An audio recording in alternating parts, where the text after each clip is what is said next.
would definitely recommend. I've actually already started recommending colleagues of mine that's been struggling for many years now to finish their PhDs with other institutions.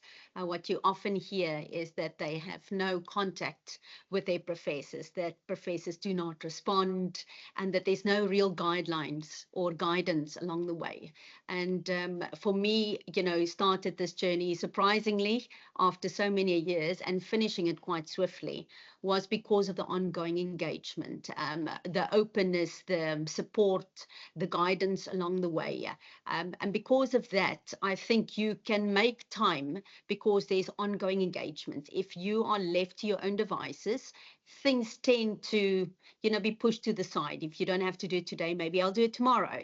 And what I found with the open engagement with Prof. Watkins, but also his guidance, his extreme knowledge in so many fields. Often enough, if you get stuck, he was able to very quickly give you guidance and you would see the way through. So at the end of the day, for me, if you need strong guidance, a clear forward path, and you think you don't have time, sign up to IBR.